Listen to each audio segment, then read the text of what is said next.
Selamat datang di The Debate. Oke, hari ini kita akan coba menyelami ya ketegangan yang tengah memanas di Dewan Perwakilan Rakyat Daerah Kabupaten Bone di Sulawesi Selatan sana. Fokus perbincangan kita kali ini adalah perdebatan yang cukup sengit. Ini menyangkut target pendapatan asli daerah atau biasa kita sebut PAD ya, dalam anggaran pendapatan dan belanja daerah perubahan untuk tahun 2025. Nah, sumber diskusinya ini dari dinamika terbaru ya, dari rapat Badan Anggaran DPR di Bone yang kabarnya sampai diwarnai kericuhan segala. Betul sekali. Dan pertanyaan inti yang mengemuka dari situasi ini adalah apakah target PAD Kabupaten Bone untuk APBD perubahan 2025 ini sebaiknya dinaikkan secara bisa dibilang ambisius ya, dari 340 miliar rupiah menjadi 490 miliar rupiah seperti yang diusulkan oleh pemerintah kabupaten, atau haruskah Pemkab dan DPRD Bone ini mengikuti hasil evaluasi dan koreksi dari pemerintah Provinsi Sulawesi Selatan dan yang mempertahankan target tersebut pada angka awal yang sudah disepakati di APBD pokok, yaitu 340 miliar rupiah. Nah, dalam diskusi kita kali ini, saya akan mengambil posisi yang mendukung argumentasi bahwa kenaikan target PAD ke angka 490 miliar itu merupakan langkah yang perlulah dan berani demi mengakselerasi pembangunan daerah Bone ke depan. Sementara saya akan berargumen dari sisi sebaliknya, bahwa mempertahankan target PAD awal di 340 miliar itu kan sejalan dengan koreksi Pemprov. Dan juga prinsip kehati-hatian fiskal, itu adalah pilihan yang menurut saya lebih bertanggung jawab dan realistis lah untuk kondisi saat ini. Baiklah, mari kita mulai dari perspektif saya dulu ya. Jadi kalau kita melihat kebutuhan pembangunan dan juga peningkatan pelayanan publik di Bone yang terus mendesak, target PAD sebesar 490 miliar yang diusulkan Pemkab itu ya bukan sekedar angka ambisius, tapi menurut saya sebuah kebutuhan strategis. Kita kan nggak bisa hanya bermain aman terus dengan target konservatif kalau memang ingin ada lompatan kemajuan gitu. Usulan kenaikan 150 miliar ini, nah ini perlu dicatat juga, bukan muncul ujuk-ujuk atau tiba-tiba. Ada jejaknya kok sejak Mei 2025 itu melalui pernyataan Wakil Bupati, lalu diperkuat lagi dengan surat resmi dari Bapenda. Ini kan mengindikasikan adanya proses di internal eksekutif melalui tim anggaran pemerintah daerah atau TAPD yang notabene adalah tim teknis eksekutif yang isinya ada Sekda, Bapeda, Badan Keuangan. Nah, mereka ini yang telah mengidentifikasi adanya potensi. Potensi ini bisa jadi berasal dari sumber pendapatan baru yang mungkin akan diregulasi, atau mungkin proyeksi hasil dari investasi infrastruktur sebelumnya yang sudah mulai kelihatan hasilnya. Atau bisa juga dari strategi intensifikasi yang lebih terukur, ya misalnya perbaikan sistem pemungutan pajak atau retribusi yang sudah ada.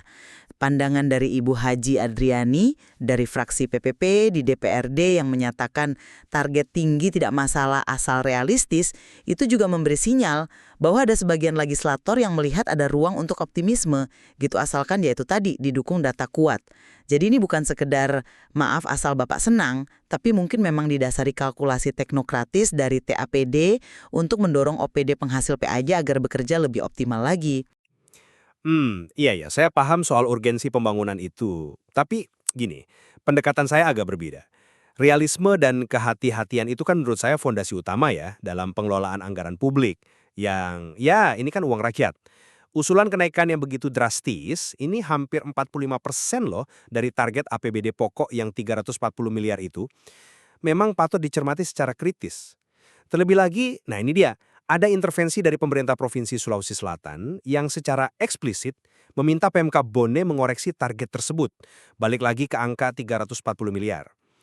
Perlu kita pahami bersama nih, koreksi dari Pemprov ini bukan sekedar catatan pinggir loh, ini adalah bagian dari mekanisme pengawasan dan evaluasi hierarkis dalam sistem pemerintahan kita. Seringkali evaluasi Pemprov itu didasarkan pada data perbandingan antar daerah, mungkin tren historis realisasi PAD, atau indikator makroekonomi regional yang mungkin tidak sepenuhnya menjadi pertimbangan utama TAPD di tingkat kabupaten. Permintaan untuk kembali ke angka APBD pokok, anggaran awal yang disepakati di awal tahun fiskal, itu adalah sinyal kuat bahwa dari perspektif yang lebih luas ya, target 490 miliar itu dinilai kurang memiliki dasar yang kokoh, atau terlalu optimistis lah. Ini kan sejalan juga dengan sikap tegas anggota Banggar, Andi Muhammad Salam atau Lilu Aka ya, yang meminta target dikembalikan sesuai hasil evaluasi Pemprov. Dan yang lebih mengkhawatirkan adalah kritik dari Ketua DPRD sendiri, Ibu Andi Tenri Walinonong, yang menyoroti cara kerja TAPD yang dianggapnya semaunya saja, dan kurang melibatkan Banggar, yaitu Komite Anggaran di DPRD yang mewakili fungsi legislatif dalam pembahasan dan persetujuan anggaran. Kritik ini kan menimbulkan pertanyaan fundamental. Sejauh mana sih proses penetapan target 490 miliar ini legitimat dan partisipatif? Angka 340 miliar itu punya legitimasi karena sudah disepakati di APBD pokok. Kalau mau menaikkannya secara signifikan, ya harus melalui proses yang transparan dan meyakinkan semua pihak. Bukan dengan cara yang justru malah menimbulkan friksi gitu. Saya sepakat sih, proses partisipatif itu ideal. Banget malah. Namun, gini, mari kita coba pertimbangkan juga sisi lain dari realisme anggaran ini. Apakah target 340 miliar yang ditetapkan di awal tahun itu sudah memperhitungkan semua potensi dan dinamika ekonomi terbaru? Bisa jadi loh. Angka itu disusun dengan asumsi yang ya mungkin terlalu konservatif. Dalam konteks APBD perubahan, kan selalu ada ruang untuk melakukan penyesuaian berdasarkan perkembangan terkini. Nah, kenaikan target ke 490 miliar ini bisa jadi merupakan upaya TAPD untuk menangkap potensi yang mungkin baru teridentifikasi belakangan, atau mungkin untuk memberikan semacam kejutan positif pada postur anggaran agar ruang fiskal untuk belanja-belanja mendesak itu jadi lebih lebar. Menetapkan target yang menantang, ya tentunya dengan strategi pencapaian yang jelas ya, itu bisa berfungsi sebagai pemicu kinerja bagi OPD-OPD terkait. Mereka jadi didorong untuk lebih kreatif, mencari sumber pendapatan, mungkin menagih piutang pajak atau retribusi yang macet, atau menutup celah-celah kebocoran. Ini soal mencari titik keseimbangan antara aman, tapi mungkin agak stagnan, dengan berani, tapi tetap terukur untuk mendorong pertumbuhan. Keseimbangan. Ya, memang itu kata kuncinya. Tapi optimisme dalam anggaran negara itu nggak boleh jadi pejudian lah. Optimisme itu harus terukur dan berbasis bukti. Koreksi dari Pemprov Sulsel itu saya ulangi lagi ya, itu semacam lampu kuning yang sangat serius. Mengabaikannya atau menganggapnya remeh, itu risikonya tinggi loh. Coba bayangkan, apa konsekuensinya kalau target 490 miliar dipaksakan tapi realisasinya nanti jauh di bawah. Yang terjadi adalah shortfall pendapatan. Nah, ini akan langsung mengganggu sisi belanja. Program-program yang sudah direncanakan, mungkin termasuk program prioritas untuk masyarakat, wah bisa terancam nggak bisa dibiayai penuh atau bahkan ditunda. Dalam skenario terburuk, ya bisa menimbulkan defisit anggaran yang harus ditutup entah dengan pinjaman atau pemotongan belanja lagi di kemudian hari. Jadi, realisme di sini tuh bukan berarti pesimisme, tapi wujud dari manajemen risiko fiskal yang ya bertanggung jawab. Ores tadi bicara soal TAPD mungkin punya data kuat. Tapi pertanyaan saya, kalau datanya memang sekuat itu, kenapa gagal meyakinkan Banggar DPRD sampai rapatnya jadi panas begitu? Kenapa gagal meyakinkan Pemprov sampai keluar koreksi? Ini kan menimbulkan tanda tanya besar ya pada validitas dan transparansi data yang digunakan oleh TAPD. Itu pertanyaan yang valid sih mengenai komunikasi dan transparansi data. Mungkin memang disitulah letak persoalannya, bukan pada substansi angkanya semata. Kita kan tahu ya, TAPD itu punya akses ke data-data teknis yang mungkin sangat detail, kayak data potensi pajak per sektor, data wajib pajak atau retribusi, proyeksi ekonomi mikro di daerah. Bisa jadi argumen teknokratis mereka itu solid, tapi cara penyampaiannya atau mungkin forum komunikasinya dengan Banggar kurang efektif. Dinamika rapat anggaran, apalagi APBD perubahan yang seringkali kan dikejar waktu ya, memang bisa sangat kompleks dan penuh tekanan. Perbedaan pandangan antara eksekutif yang fokus pada target pencapaian program dan legislatif yang fokus pada fungsi pengawasan dan representasi itu ya hal yang biasa sebenarnya. Mungkin saja TAPD merasa sudah punya justifikasi kuat, tapi Banggar merasa belum cukup dilibatkan atau ya belum terbelilah argumennya. Insiden di rapat itu memang ya sangat disayangkan, tapi mungkin juga menunjukkan tingginya stakes atau pertaruhan dalam pembahasan ini ya. Saya melihatnya bukan sekedar dinamika biasa loh. Ketika Ketua DPRD, ini kan pimpinan lembaga legislatif ya, secara terbuka mengkritik proses di TAPD dengan ungkapan semaunya saja dan asal Bapak senang, ini bukan lagi soal komunikasi yang kurang efektif. Ini menyangkut dugaan adanya proses yang cacat, baik secara prosedural maupun substansial. Banggar DPRD itu bukan sekedar stempel kan? Mereka punya mandat konstitusional untuk ikut menetapkan APBD. Kalau mereka merasa tidak didengarkan, atau merasa data yang disajikan itu kok kayaknya nggak meyakinkan, lalu TAPD tetap ngotot dengan angkanya, ya wajar dong kalau muncul resistensi keras. Rapat yang sampai ada gebrak meja dan cangkir melayang, seperti yang diberitakan itu adalah puncak gunung es dari kebuntuan komunikasi, dan mungkin juga ya ketidakpercayaan antara eksekutif dan legislatif terkait isu krusial ini. Ini bukan sekedar stakes yang tinggi, tapi mungkin juga pertanda ada masalah tata kelola yang lebih dalam penyusunan anggaran di Bone. Gimana mungkin APBD perubahan bisa berjalan efektif kalau fondasi kesepakatannya saja sudah rapuh seperti ini? Saya tidak menampik bahwa insiden itu serius dan menunjukkan adanya masalah komunikasi yang perlu segera dibenahi. Namun gini, kembali ke soal koreksi Pemprov. Saya cenderung melihatnya sebagai bagian dari proses dialektika dalam penyusunan anggaran. Tentu, Pemkab dan DPRD Bone harus menindaklanjuti koreksi itu. Tapi menindaklanjuti kan nggak selalu berarti menerima mentah-mentah angka 340 miliar itu. Bisa jadi Pemprov meminta klarifikasi lebih detail mengenai dasar perhitungan target 490 miliar. Misalnya, apa sih rincian potensi pendapatan baru apa saja? Terus, bagaimana strategi intensifikasinya? Apa asumsi makro yang dipakai? Nah, jika Pemkab Bone melalui TAPD-nya bisa memberikan justifikasi tambahan yang lebih kuat, data pendukung yang lebih meyakinkan, dan mungkin ada sedikit penyesuaian pada rincian target per jenis pendapatan, saya kira masih ada ruang untuk mempertahankan target yang signifikan di atas 340 miliar. Meskipun ya, mungkin tidak persis 490 miliar jadinya. Koreksi itu bisa jadi pemicu untuk memperbaiki kualitas argumen, bukan serta-merta membatalkan ambisi, kan?